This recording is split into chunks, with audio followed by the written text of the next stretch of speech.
Baka magdire-diretso ka, mag-ano ka, hawak. Ayan. Nag-market kami ni Kano. Alam nyo na, rice is life.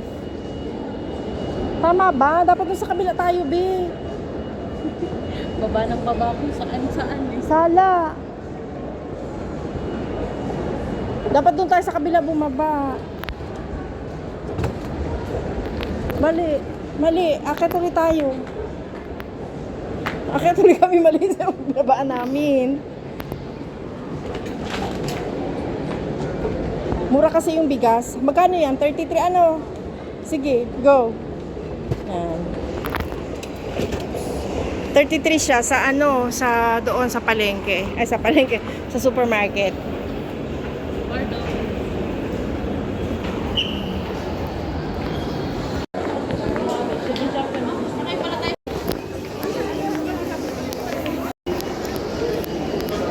Baba naman ulit kami.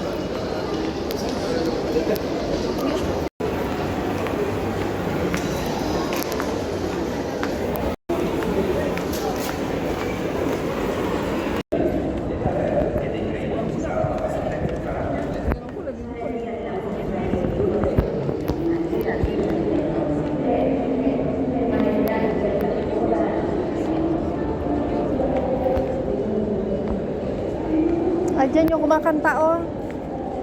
No?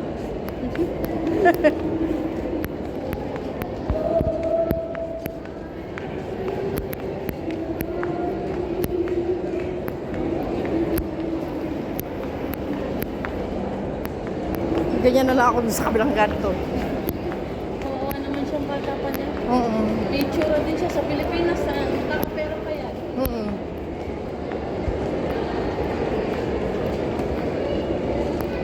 Pauwi na kami. Bumili lang kami ng bigas. Choice mo siguro din nila. Tamad silang magtrabaho. O maybe special. Something. May sira ang ulo ba?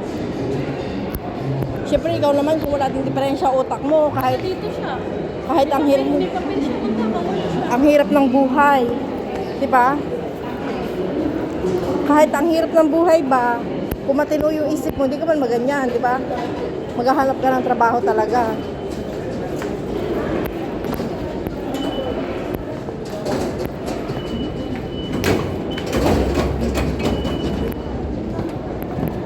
Ano? Katay dito. Katibay naman ng batang ari. Ngayon yun naman pinasa niya na yung isang sakong bigas.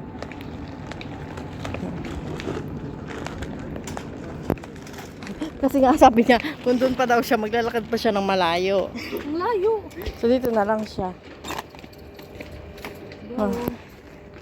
Kasi akit niya sa taas. Hagdan. Sarap din pala gina-elevator yun, no? Yan. Sira na kasi yan. Oh, ilang anong petsa na, ilang buwan na yan sira. Elevator na. Elevator, ang ano na yan. Elevator.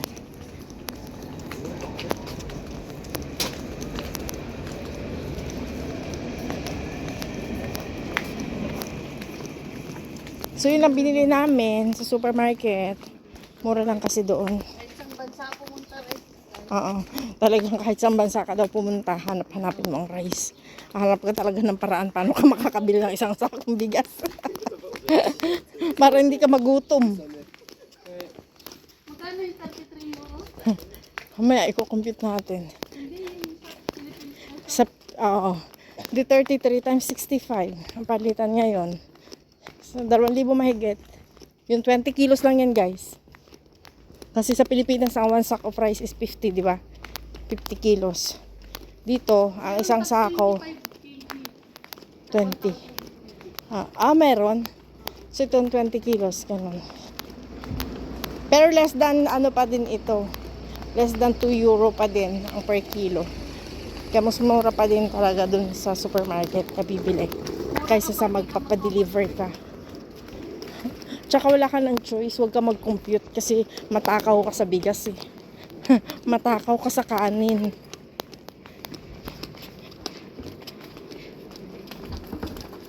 Kasi wala naman kami ibang binili, yan lang. Pauwi na kami. Ang init, grabe. Sobrang mainit, guys. Meron na akong i-content kapag kasama ko si Kano. I-vlog ko siya. Oh, at least meron tayong video, di ba? Kasi lagi tamad-tamad ko mag-content eh. Pag Sabado linggo. At least meron tayong upload ba. Kahit man lang sana thrice a week ba ang upload. Ako Sabado linggo lang yung free natin na. Oo.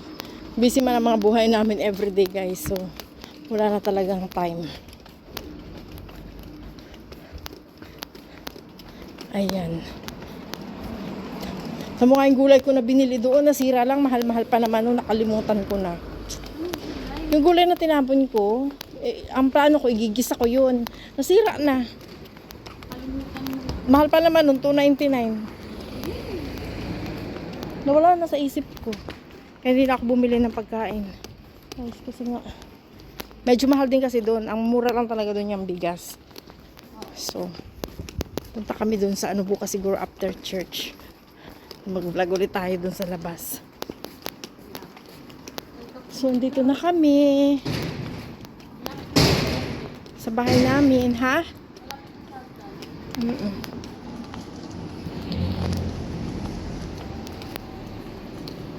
Si Kano. Hulaan nyo, guys, ilang taon na si Kano.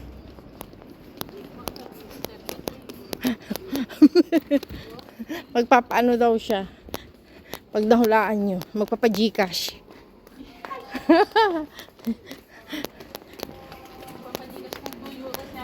Papa-Gcash ng €2. O bakit? Magkano na yung €2? 100, ano na yun? 120 pesos. 50. 130 siya ngayon kasi 65 ako. 130 daw. 'Di ba? Pag nahulaan yung edad ni Kano. Kahit na payag itong i-vlog eh. Wala itong reklamo.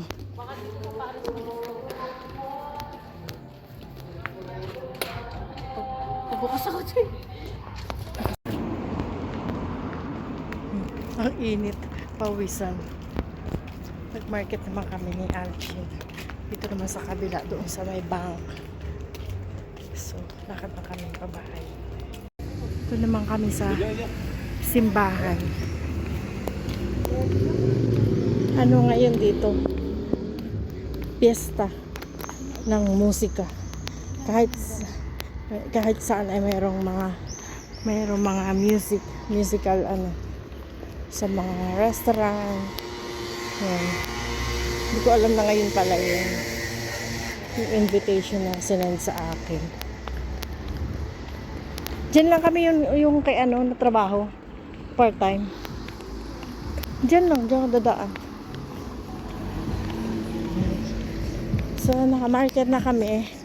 Then, nakapunta na ako ng bank. Sarap maglakad na ganitong oras. Alas 8 na be? May pangpuri pa dito Alam mo yun? May pangpuri dito. Meron dyan. Baka may shortcut dyan malapit sa atin. Naalala ko na sabi ng isa kong border dati. Ito India? Hindi ko alam yun. Sabi niya, kailan kaya ako makakakain dito? Sabi niya, ate, kailan kaya tayo makakakain dito? Parang hinampas na naman ako ng kahirapan. Ang cute kasi mo. Ganyan siya. Thailand or India? Hawak ko dyan. Meron din doon pet na. Grabe, kahit saan-saan lang. Merong Indian ata, be. Ayan, ganyan. No kuskus. Meron din dito, guys, na kantahan ng mga tao-tao. Lagi ang puno yung bar na yan. No?